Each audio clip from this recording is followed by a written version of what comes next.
Good afternoon, and welcome to another Ethical Corporation webinar. Today's webinar is looking at how companies can simplify their sustainability messaging.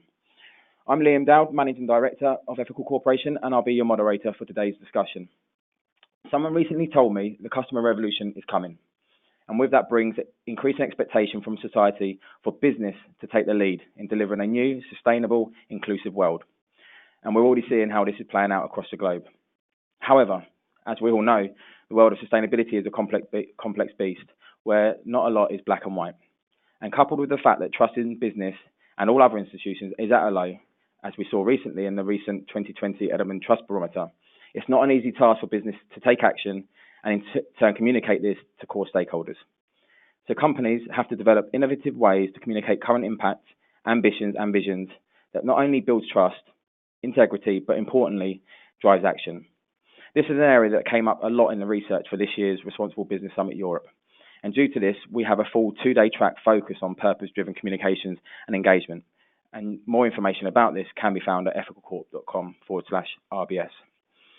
As part of the knowledge exchange in the build-up to this year's event, we are excited to host today's webinar with four great minds who will be sharing their ideas, their strategies and learnings on this important topic. Perhaps reflecting the importance of this topic, we've had over 2,100 sign up for today's webinar. I'm sure the speakers will provide useful insights for you all. So speaking today, we have Rolker, the Head of Group Communications at Clariant, Camilla, Guiguer, Global Sustainability Engagement Manager at Pernod Ricard, Judith, Rahner, Senior Manager Corporate Responsibility Communications at Merck, and Tuuli, Kousa, Chief Communications and Corporate Affairs Officer at OP Financial Group.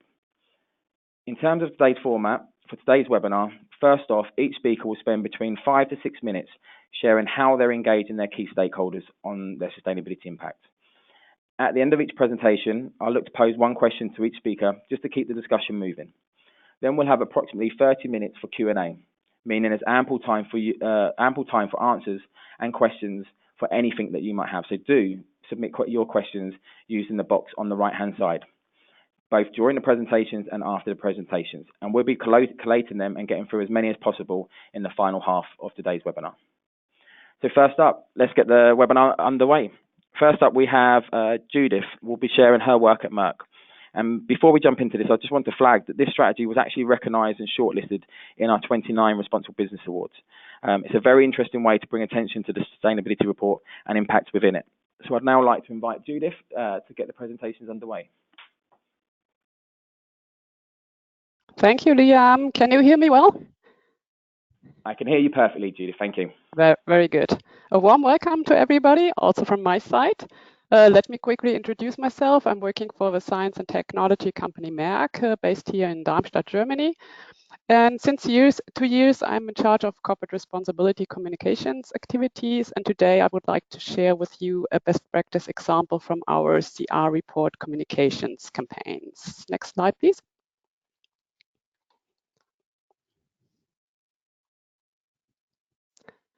Why did we decide to intensify our communication around these topics?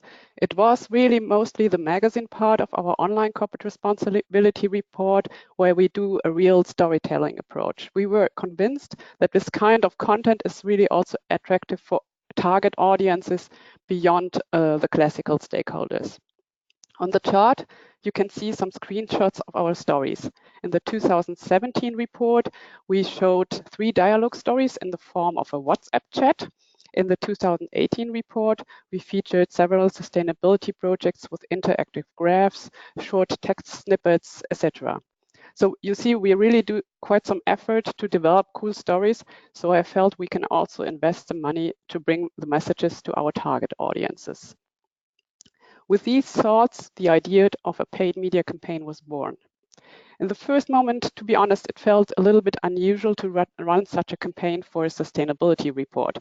And my colleagues and my boss in the sustainability team were surprised about this idea. But it turned out to be a very good way to promote our topics to new target audiences. When you have a look at the development of the visits, you can see that thanks to the first campaign, we reached a level of 105,000 visits in the first 8 months, an increase of over 500% over the same period in the previous year. Last year, we reached around 110,000 visits, thus slightly more, and we have some ideas of how to improve going forward. Next slide, please. How did we do it? We selected 2 channels, LinkedIn and Outbrain, with very different, even opposite profiles, and we focused on interests and geographies relevant to the stories. I think LinkedIn is broadly known, but maybe Outbrain not so much. It's a publisher network that places ads in publications like, for example, CNN, Guardian, BBC, News 24, etc. Here on the chart, you can get an impression of how it looked like. For example, in this 2018 campaign, we had a story about our engagement against the tropical worm disease schistosomiasis. The video you see there as a screenshot showed a dialogue between a Merck employee and a partner from an NGO in London. And then with this topic in LinkedIn, for example, we successfully targeted medical professionals, but also people working for NGOs in Western Europe and in Africa. The audiences on LinkedIn are usually quite small. And in the second campaign, we also included Merck employees. By the way, including employees had a very positive impact because we show a strong engagement. The cost per click for LinkedIn is relatively high and ranged in the campaigns between €1.20 and €3.80. In Outbrain, we used classical ads with the best performing photos. So we did some testing on the photos and then based it on the interest profile of the readers. Here, the cost per click is much lower, ranging between 3 and 5 cents only. What did we achieve? Overall, both campaigns were very successful for us, better than previous Merck campaigns with the same provider. You can see the figures on the slide. I will not read them, no worries. And as mentioned earlier, we extended our overall reach by 5 times. As we had different content and different target groups and also different geographies in the 2 campaigns, it's somehow difficult to compare them. Next slide, please. So, this one.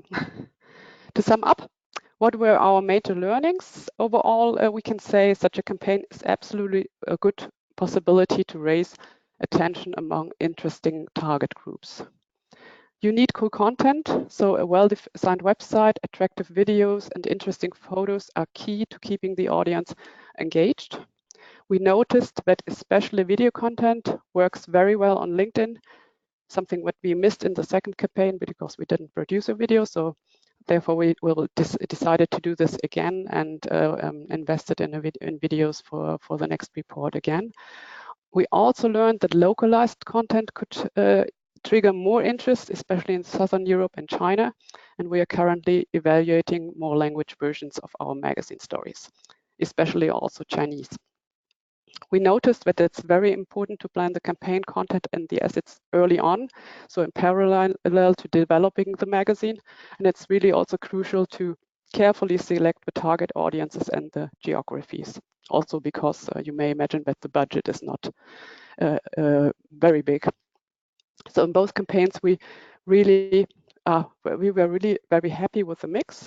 LinkedIn gave us quality over quantity, an opportunity to reach very professional stakeholders at a significantly higher cost. And on the other hand, Outbrain gave us a chance to attract a big amount of interested readers at a lower cost. And last but not least, as already mentioned, including employees was a good investment to spread the word about CR as it triggers really more engagement. Thank you very much. Thank you, Judith. Thank you. And we've already started getting some questions through, which is great. So, what I actually might ask first is one question. You mentioned audiences at the end. Was there, you mentioned employees as one target group, but was there any other particular target audiences for this campaign? And what was your thinking behind how you selected them? It was really, we just selected them based on the content of the stories. For example, when we had something about photovoltaics that may be interesting for architects, we selected architects. Then, as mentioned, the medical story, and that is really the disease that is very much relevant in Africa. We selected also then target audience, medical people or doctors and NGO people in Africa. So we really matched it very closely to the content, because then I think you can get the interest of the people. They want something that is interesting for them, and that's why we did this match. In LinkedIn, you can do it very closely. And for Outbrain, it's more generally that you can say, okay, people that are interested in health, then they get this ad placed close to a health article, and then probably they also click on this. Okay, thank you. And one question from my side. So obviously, I imagine from what you shared there, the initial goal was to get visibility to the report and obviously the impact and data within it. Under the in terms of next ambitions, are you looking to get certain stakeholder groups, i.e., you mentioned employees were very receptive to it. Are you looking to get them to take certain actions to help obviously boost the impact of Merck? And if so, have you thought through how you're going to, I suppose, adapt the strategy to help deliver that action? What I just already mentioned, our target for this year is really to get into China. We want to produce Chinese versions of our magazine stories, and then also get target groups in China to get these stories, because for Merck as a business, China is very important. And we noticed last year that also because the channels are so much different, you cannot really reach Chinese people with these global campaigns. So we decided to have this Chinese version, and also will then integrate our Chinese colleagues to be able to play this on China channels. Brilliant. Thank you. Great stuff. Okay, so moving on next, I'd like to bring in Kai, who will be presenting how he and his colleagues are simplifying the sustainability message to their customers. So Kai, I believe we have your slides coming up next. So I'd like to hand over to you if you're there. Okay, excellent. Thanks, Liam. I hope you can hear me. Perfectly, yes, brilliant. Okay, excellent. So welcome everybody. Thanks for giving me a chance to share some of my thoughts with you today. And Liam, let me first get back to something you said in the beginning, because you put it rightly, I think, when you mentioned that sustainability is really kind of a complex topic. And only because everybody's talking about it, it doesn't mean that it's clear what exactly we're talking about. So we're still entering uncharted territory. And the scope is very, very broad. We have high-level strategic definitions and discussions, and very tangible communication measures. And I think it's very challenging, to find the right way to navigate through that. And this is why I chose one example, especially from our customer communication, where you can really see where the challenge is, trying to kind of include both views, the strategic group view, like bigger companies like ours always have this group or corporate level, and how can we make sure that this also meets at the end of the day the customer's needs, which might not necessarily ask for the things that a corporation like ours can provide. So this is why I chose this as my main example. I will add a second one talking about investor communications, but I can of course also touch on employee communication, because this is at the end of the day the basis for everything else. Okay, please move on with the slides. So before I talk about a specific example, the reason why I put the picture of this gentleman here is he's our chairman of the board. Before that, for more than 10 years, or about 10 years, he was our CEO. And it was actually his vision about 8 years ago to include sustainability as one of our 5 strategic pillars. And that was a time when the company was really in a very bad shape. It was almost bankrupt. There was a big restructuring. But he had the vision to say, okay, to be successful in the long run, we need to focus on sustainability, which is quite important in the chemical industry, of course. At that time, it was still a bit ahead of time, I would say. But the message here is, and this is why I'm showing this, is that communication in this field can only work if you have material topics, as an underlying foundation. And that starts with a clear commitment from the top on the one hand, like the key message you see here.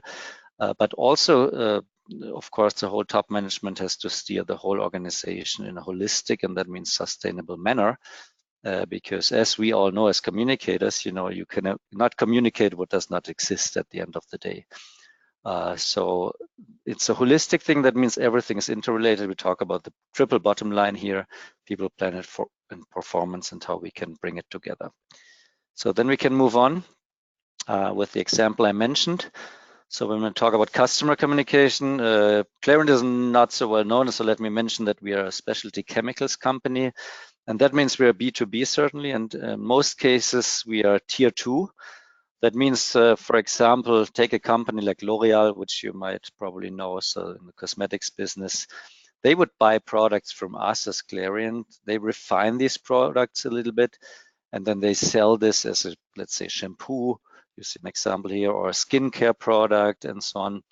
Or we cannot see all the pictures yet, but anyway, I think you know what I'm talking about. So this is a typical example, so that we don't sell to end consumers. We sell to customers who then sell to retail, and they would sell to end consumers. Yeah, and then the question for us is, how can we communicate our sustainability story to these customers in a compelling and simple way? So first of all, as I said in the beginning, it's not necessarily easy. You know, sustainability is a big trend in industry, society, and politics, and also more and more end consumers are asking, you know, for the supply chain. So they buy a shampoo and they would ask, okay, who's the producer and who's actually the supplier of the producer, until you finally get to the raw material. And this is the trend.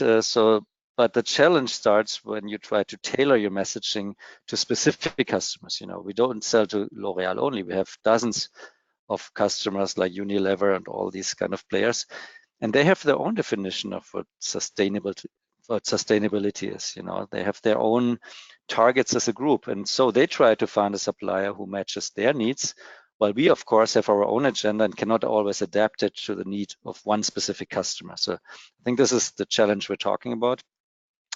So in marketing, I mean, the main goal is to fulfill your customers' needs, right? And create customer experience. So what we did is to respond to this is we created a label. So you see it here. It's called the Ecotane label. We introduced that, I would say, at least 5 years ago, maybe. It was very much driven by one business, but corporate took it up to make this a global label for the whole company, the whole group. The label is only applied if we have a product that meets certain criteria, so sustainability KPIs, which are not only evaluated by us, but also by an external independent institution. But as you know, labels that are created by companies are a bit more challenging when you introduce them to the market. But anyway, our experience shows that it really helps to promote your products. You have to certainly convince your customers because, like I said, they might have other labels they refer to or their own criteria. But still, it helps you very much to set your agenda. And if you do this group-wide, then of course the impact is higher. Also, the recognition is higher and the visibility. And this is what we try to push in communications a lot. I must say it took some years, to be honest. And recently I talked to some people in business and they said, yeah, now is the time where they really see the positive results as more and more customers are actually asking for products with this label. They use the label. Some are even discussing if they want to use it for their ingredient branding, something like Ecotane inside. So we're not that yet, but this is, of course, our ambition. And the key point is if you do it, you have to do it in a broader sense and make sure that you use it across your whole portfolio, ideally. Maybe we can move on to the next slide and I will show you what we just added last year to further enhance this kind of communication. So yeah, here what you see is besides the Ecotane label, we actually added so-called designators. So they would indicate the specific contribution of certain products to the sustainability development goals. And now we're at the strategic level that I mentioned. Not every customer is really interested in SDGs, but it's highly relevant for other purposes, like, communication with policymakers and NGOs, for example, and investors more and more. But here our customers can see which of their SDG are met by a certain product that we are offering. Because as I said, they have their own criteria, but I would say all the big players are now looking at the SDGs and try to identify those which are most relevant for their business. So on a strategic level. So take a very let's take one example, maybe the third one, AdWorks, I think is a very good example. So this is what we call a plastics additive. That means we supply this product to plastic producers, and it helps them to then develop and also market more recyclable products. So, and you know what circular economy is about, and so yeah, they can develop new products and have a clearly better performance in terms of recyclability. And this also then helps to build the bridge to our own, at Clariant, our own corporate strategy and also our reporting. Because SDG are gaining momentum. So Liam, I don't have to tell you, the last conference was dedicated to this topic. And I think you're absolutely right to putting this in the front. And also the SDG are clearly enhanced by the new EU Commission. So all the companies based in Europe, I think, will need to find an answer to this. And this is what we are doing. We're anticipating this. And so I think it's a very nice way of putting the marketing goals and the corporate goals together by making this link. Yeah, maybe I can conclude with my last point if we move on to the next slide. Because as I just mentioned, SDG are also more and more relevant for investors. So some of the investment funds now develop their own view on this. And some years ago, before we were even thinking about SDG, so around the time actually when they were published in 2015, or I think it was even 2014, we discussed how we want to further develop our sustainability communication. And so we said, well, let's get just rid of the sustainability report. Not because it's not important, the opposite is true. We said, you know, we're diluting the message because we have an annual report which shows our performance, and we have like the nice to have sustainability report. This is not going to work in the long run. So we said, let's put everything in one. And this is, as you know, the concept of the integrated report. It's a journey, I must say, but I would say it also pays off if you think about specifically sustainability communication. I mentioned the triple bottom line, the 3 Ps, and I think it's only possible to really, you know, showcase that you mean it if you have everything in one kind of set of KPIs. With the 2 key elements, the business model is one with the 6 capitals. But also the materiality matrix. I think it's still a little bit underestimated, but it's a key lever for the SDG reporting, target setting, and even more important for the communication strategy. Because that helps us not only to communicate to investors in a much different way, because they can clearly see, you know, what our most material topics are, but this is also the basis for our ongoing communication throughout the whole year. And here employees come into play. For example, you know, as you know, these goals are very much on a high level. So, but we would take one and say, okay, do we have a story? Maybe one individual could be a site manager or a sales rep who kind of did something that contributes to these targets. So we would tell his or her story. Also included in the report maybe, but even more important, we would include it in our storytelling and then share this with all employees globally. So we can use this context to showcase what is relevant on this high strategic level. Because as you know, many employees feel like, okay, what's going on the top level? None of my business. I don't see how it relates into what I'm doing. And this helps a lot. And we actually found out that we had the highest click rates ever when we published these people's stories based on the integrated report on our intranet. And this was a very nice example. We did not anticipate that, to be honest. A very nice example that people are definitely interested in these topics, but you have to, of course, tailor the messages to their needs and to find the right context that you can include them into. Okay, I think that was a brief overview. I'm sure there are some more questions, but this should be it for the moment. Liam, back to you. Thank you, Kai. And yes, you mentioned the materiality matrix. I've seen that used a number of times now by companies when looking at the SDGs, and I think it's a great tool to use to understand where they lie and obviously which ones should be the focus of the business, and obviously drive the communications around that, their member ambitions. And I've got a couple of questions that I can come to around that later on if we get time. But one that's coming through, and you kind of touched upon it then at the end, we've had a couple of questions around, you mentioned you've got different customers, and to them, sustainability can mean different things. Yes. And you touched upon the tailoring the messaging to the different customers. How did you go through an exercise to understand what sustainability meant to them, and obviously help that indicate how you tailor the communications? I don't know if you can touch upon that maybe for a minute or so to give a bit of insight to that bit. Yeah, absolutely. So one thing is, of course, you want to make sure that you can build on your strength, as I said before. So to be opportunistic only does not help, because some customers might even say, I don't care about sustainability and I'm not willing to pay a premium. Of course, we want a premium because we think the quality is better.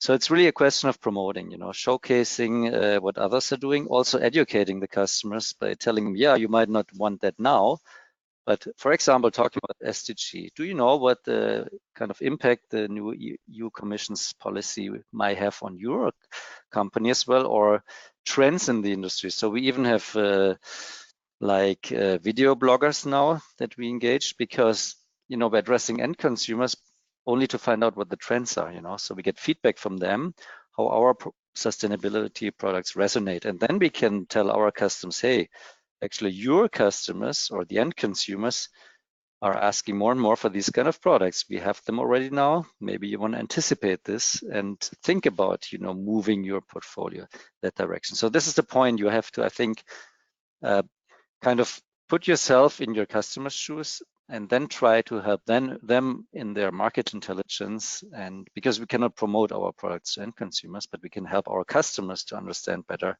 what their consumers will be asking for in the next few years. This is at least how we try to do it. Perfect, brilliant. Thank you. That's very insightful. And yes, great. And it's a great segue, actually. Thank you for that. Going to segue nicely to our next presenter, Tuuli, who will actually be sharing how OP Financial Group engage their customers on what is quite a very, I suppose, a purpose-driven strategy throughout the business. And it'd be very interesting to see a different industry perspective on how to engage the customers that way. So, Tuuli, I'd like to hand over to you. Thank you, Liam.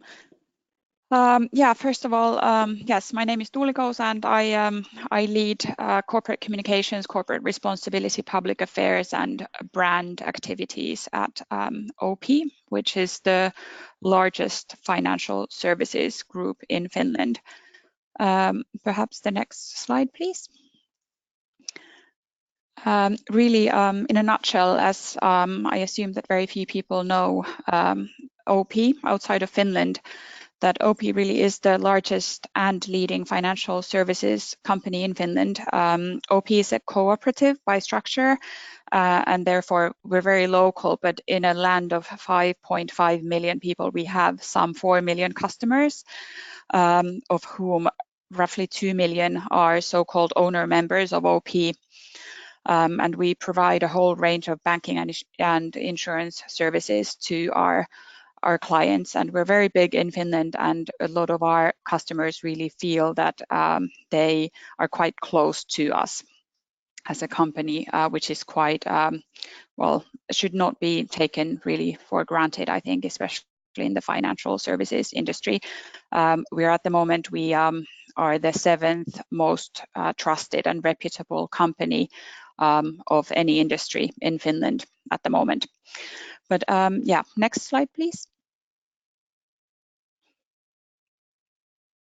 Yes, so as a cooperative company, we've had the same mission pretty much throughout the history of OP, and we're at the moment some 118 years old as a company.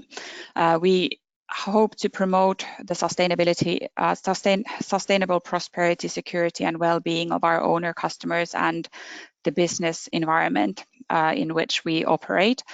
And this really means that we have worked and we continue to work hard to incorporate corporate responsibility into everything we do. And we feel that we have a deeper meaning in what we do and how we want to succeed together with our customers and partners.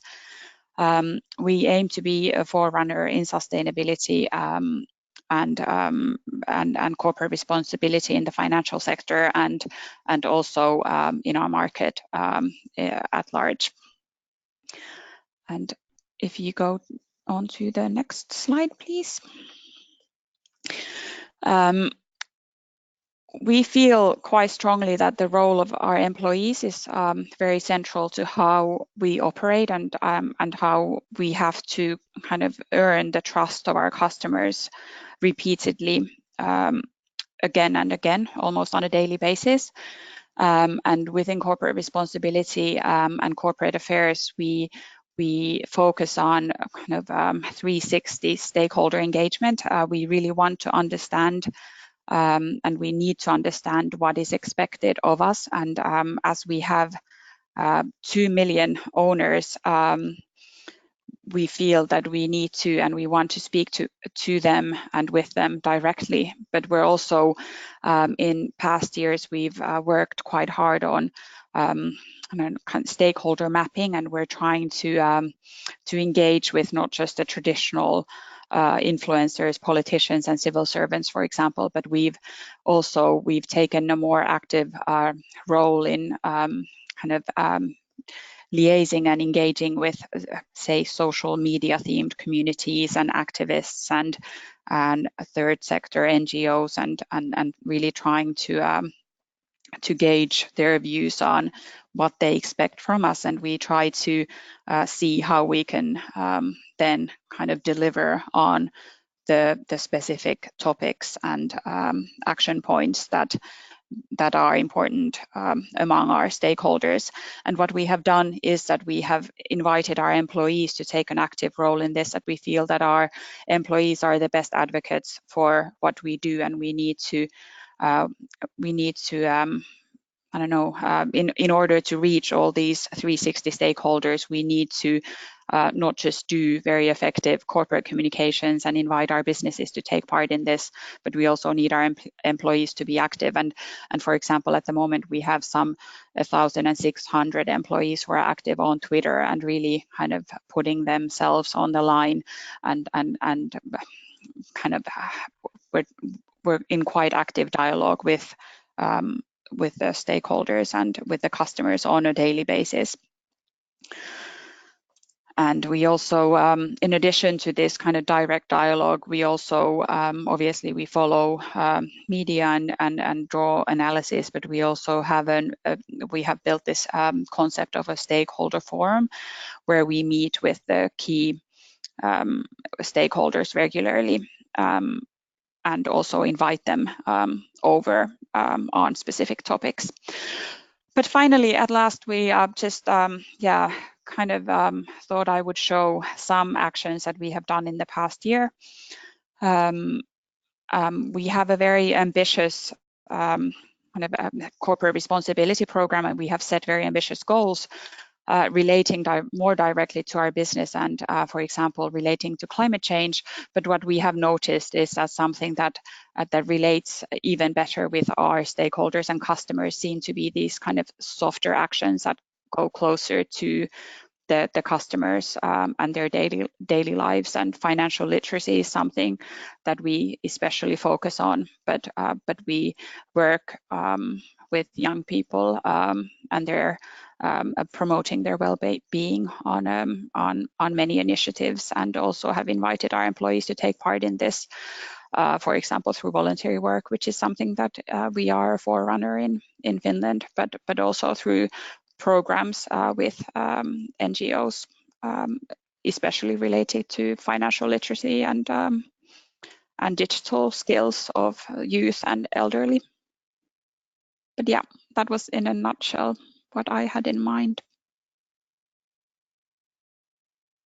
Thank you, Tuuli, and really some great stats there. And one thing I was looking through your website, and you touched about it there actually around the environmental target setting and ambitions, and obviously we're seeing legislation being rolled out on the EU level now, where they're trying to obviously taking the lead on the continent level around the drive to decarbonise the economy. And you state you have an ambition, if I get this correctly, to be carbon positive by 2025, and obviously that's the ambition we need to see, and no doubt brings several tricky tasks for you and your colleagues to get through. And trying to link it in with this, obviously, the webinar discussion.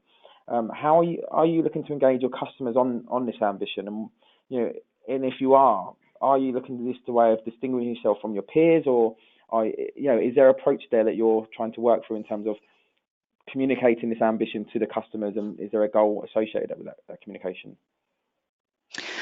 Yes, definitely. Yeah, we aim to be carbon positive really by 2025, and this is perhaps a target that when we were setting the target, we felt that maybe it did not resonate so much with our customers, but we have noticed a big change already in the past about 2 or 3 years when this goal is actually not new. So we have managed to do quite a bit already, and where we've achieved more is on the corporate customer side, that corporates are very interested in working together with us on this.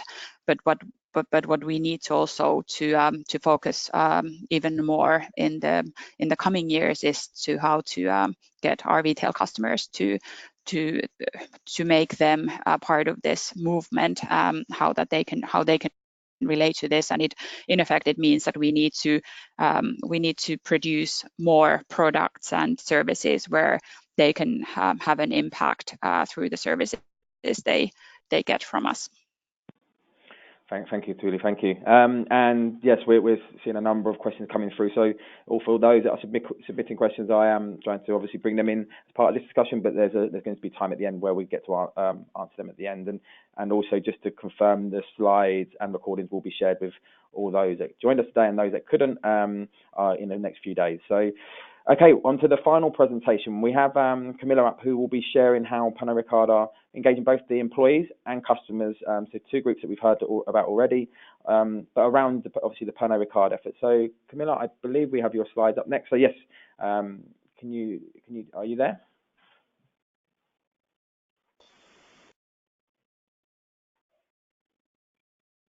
Hello? Yes, I can hear you now. Can you hear me okay? Okay, perfect. Excellent. Sorry about that. Well, hello, everyone, and thank you for allowing me to have a few moments to explain our sustainability communications approach at Pernod Ricard. Perhaps before I start, just very briefly, just so you know who we are as a business. So Pernod Ricard, we're the world's second largest wine and spirits company. So we have a quite diverse portfolio of different brands. Many of them are household names such as Absolut Vodka, Jameson Whiskey, Chivas Regal, Mumm Champagne, etc. And our portfolio is quite global. We extend over 100 countries. So we do have quite a big geographical imprint. You can move on to the next slide.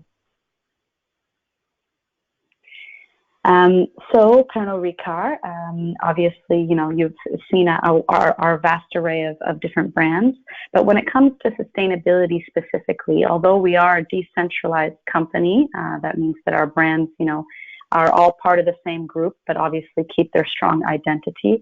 We do have a centralized sustainability strategy.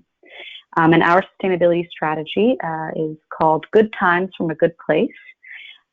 Because as we are, a wine and spirits company, obviously we bring people together. We have great times of moments of sharing, of conviviality, but they inherently come from a good place. And our strategy is based on the United Nations Sustainable Development Goals, the SDGs, which were mentioned earlier on in Kai's presentation. And it really addresses our business from grain to glass. So at every step of our production, from the moment we use our natural ingredients to create our products, all the way to the moment that they're sold in a responsible way to our consumers, we really strive to be sustainable and responsible at every step. And we have clear 2030 targets, which again are aligned with the Sustainable Development Goals. So you can pass on to the next slide.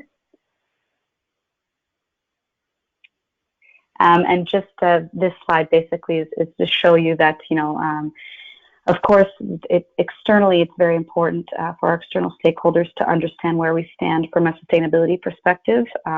But just as important, and if not even more important, I would argue, is really to make sure that internally our employees are strong ambassadors and really understand why it's so critical and why it's so important that we are sustainable as a business for the future.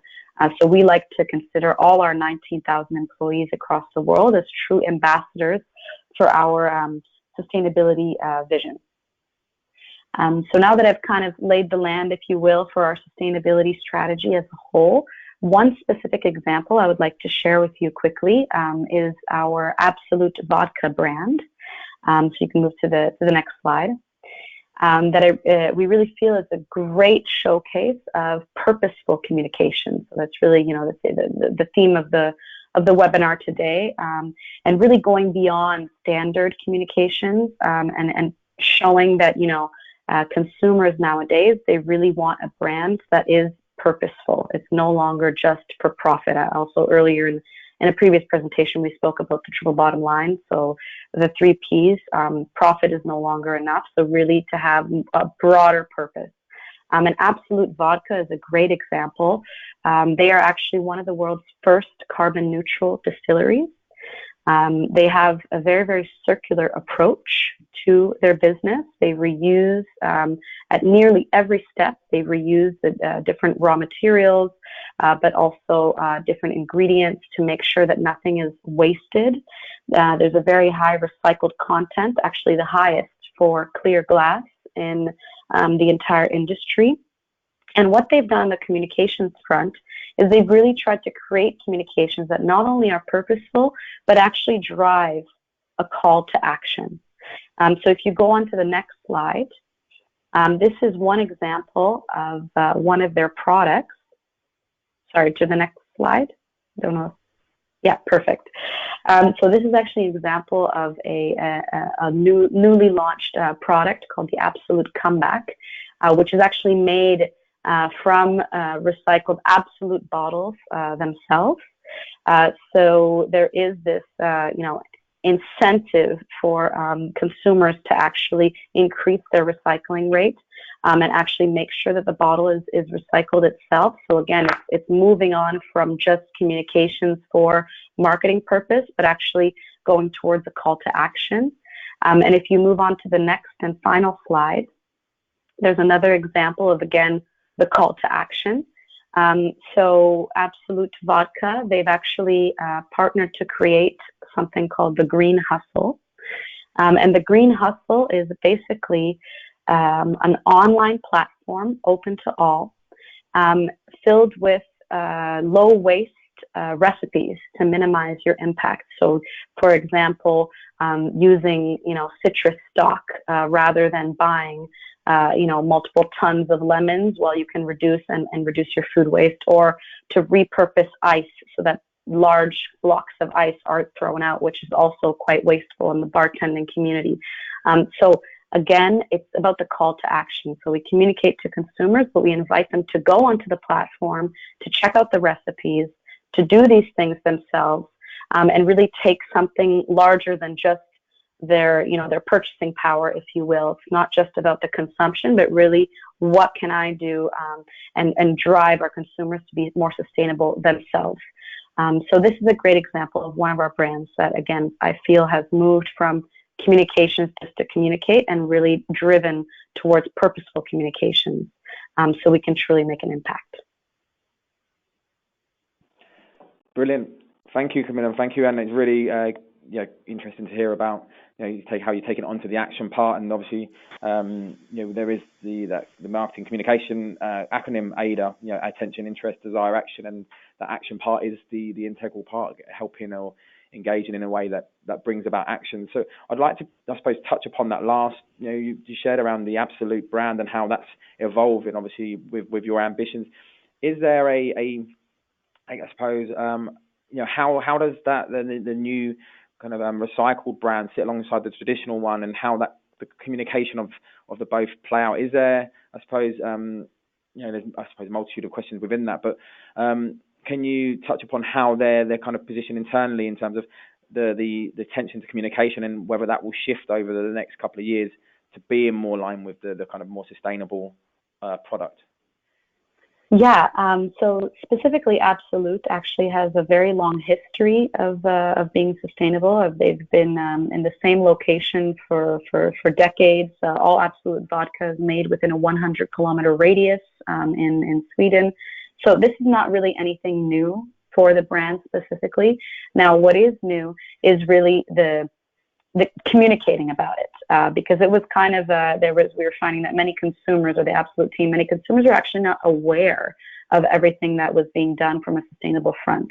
So I would say that, these types of specific new product launches, such as the Absolute Comeback bottle, which is made from recycled Absolute bottles, this doesn't really deviate from the brand. It's more just bringing it to life and really showcasing how sustainable they are, rather than a complete course change or course correction. So that's where I think it stands. So it's not, they work quite well together, the traditional products and also these new kind of product launches that are focused on sustainability, because it is the essence of the brand, and it has been for many decades.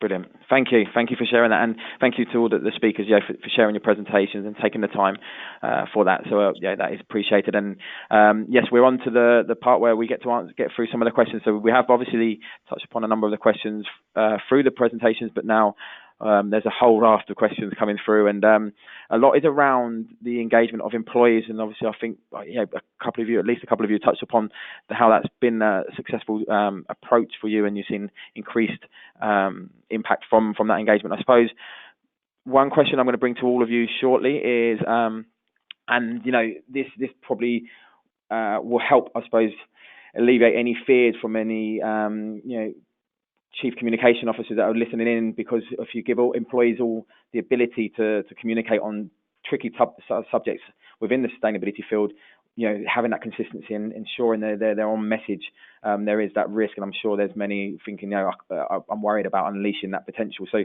the question will come to all of you shortly is around, how have you got any examples of how you ensured employees kept consistent with brand messaging and didn't deviate away, so to say? But before we get onto that, I want to come to you, Judith, and you had a very very innovative way to get employees engaged through WhatsApp, and we had 4 or 5 questions relating to that. So firstly, how did you get the employees engaged and involved in the WhatsApp communications? And secondly, did you see any particular messaging that was more successful than others through that medium? Did you say WhatsApp?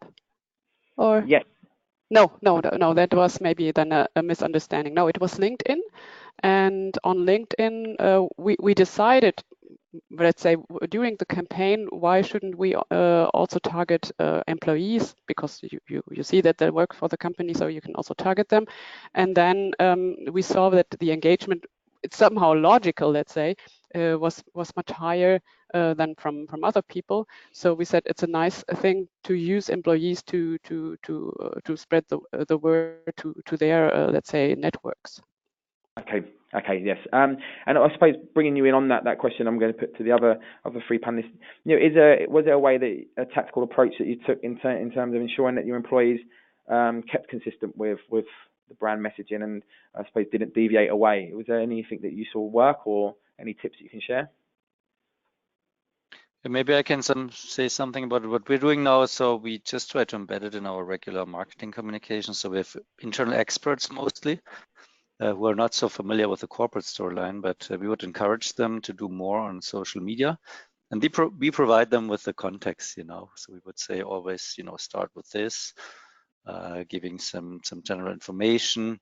And we have social media basic rules, which are pretty much common sense, but we really try to include it in any regular project. Let's say somebody has an opportunity to speak at a Congress, we would say, okay, let's use it for social media, and here we can enable you. And this is exactly the trend that communication becomes more and more an enabling function. We don't communicate, but we enable others. And this is what I would recommend in general. Every time you have a touch point with an audience, make sure you can do something afterwards or before.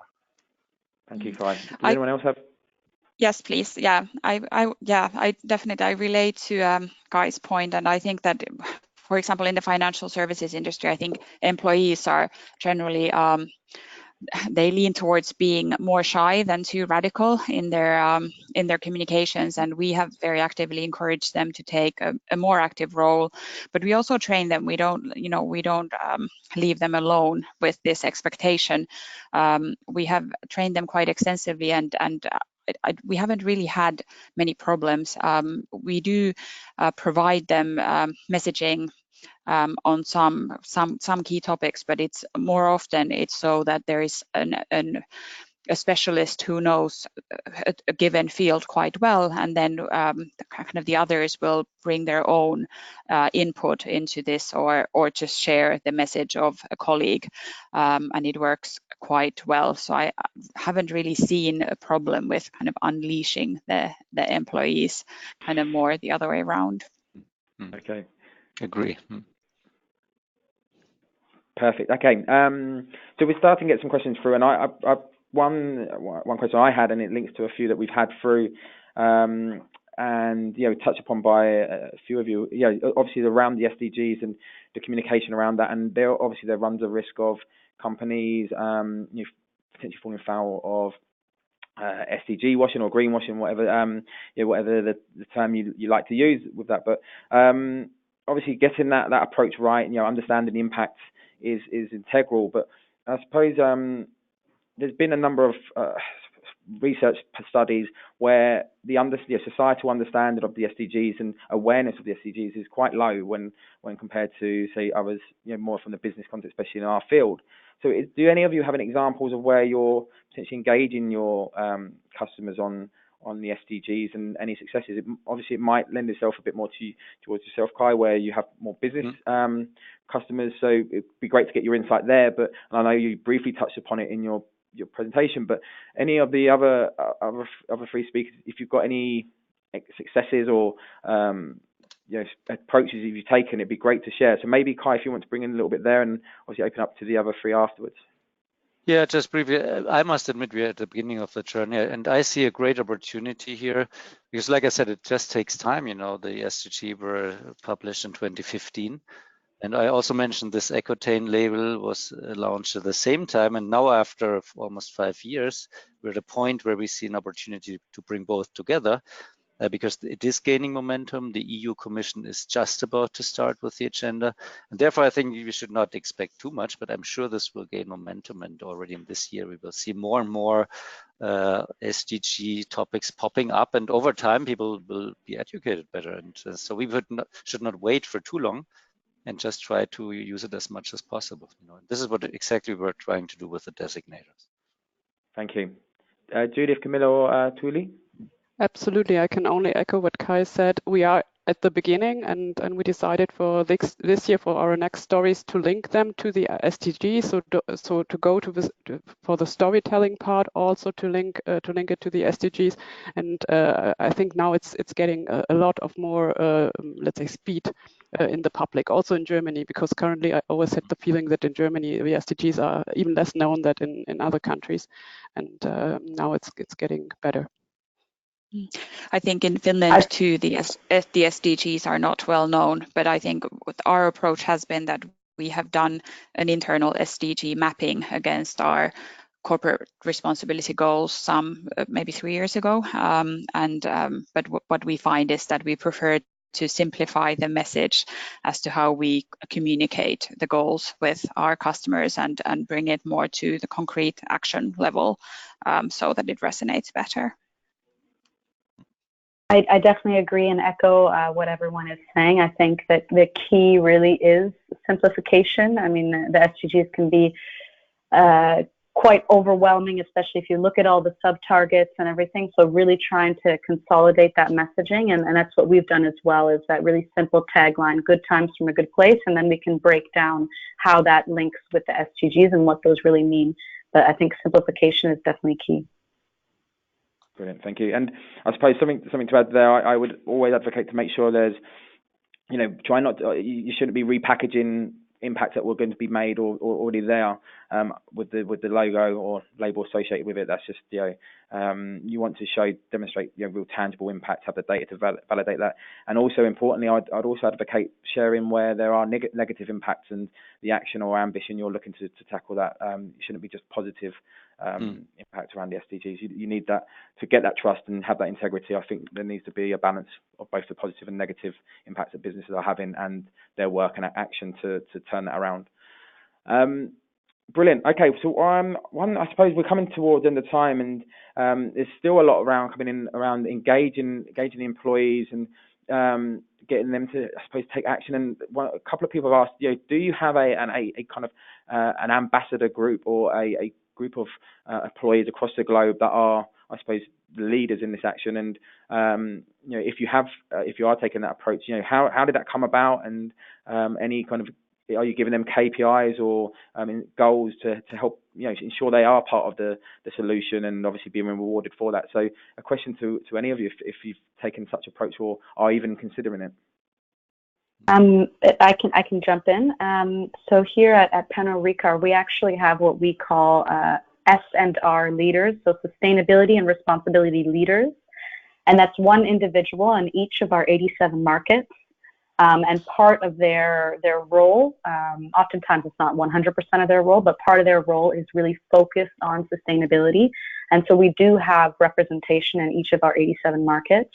And more so with our recently launched new sustainability strategy, we actually have clear targets. And so they help be kind of the coordinators, if you will, because as we all probably know, sustainability, it touches so many different departments. Got to work with marketing, with human resources, with operations, with finance, with legal, etc. So having that kind of central coordinator role in each of our markets has been immensely helpful, and definitely will be helpful in the future and in achieving our targets. So we've taken that approach, and it's really worked well. Thank you. Does anyone else have anything to add? Maybe quickly for Merck, we also have ambassador networks, social media ambassadors, for example, from the communication side, and we are currently discussing on how we can integrate sustainability messages into this, to not, let's say, create new ambassador networks, but use the ones we have. Thank you, Judith. Also, at OP, my colleagues on the business side have recently launched an ESG pioneer program, but it's too early to tell how it will be in practice. So to be reported back maybe later on this year, yes. You know, how that's progressing. Thank you.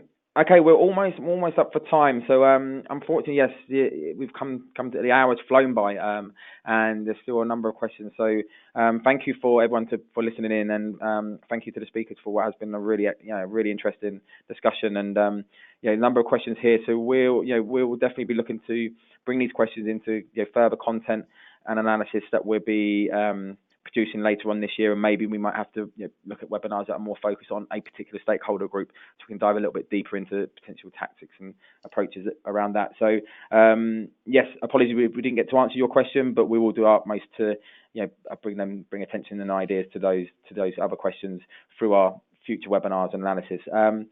I'd just like to end this, as outlined at the beginning. This is part of the knowledge exchange in the build up to our Responsible Business Summit Europe 2020. It is one of the big challenges that we're seeing amongst a whole raft of others. That there is a big needle shift in terms of the work that everyone, all the speakers here, their businesses and others are doing in this space, and it's vitally important that companies really take the lead and deliver the action that we need to see to meet the goals ahead. And communications will play an important part, because you can't do it alone. You need the other key stakeholders to be part of and helping offering solutions to the challenges that we face. So if you are interested to learn more about the event, do visit ethicalcorp.com/RBS, and you can see the full speaker lineup and agenda there. And do get in touch with myself or my colleagues if you are interested. But I'd like to take this final note. Thank you again to the speakers for sharing your time, preparing the slides. I really do appreciate you taking the time to be part and driving those really interesting discussions. So thank you, and all those that listen, thank you once again. And until next time, all the very best. Bye bye. Okay, thank you, everybody. Thank you. Thank you. Thanks. Bye bye. Bye bye.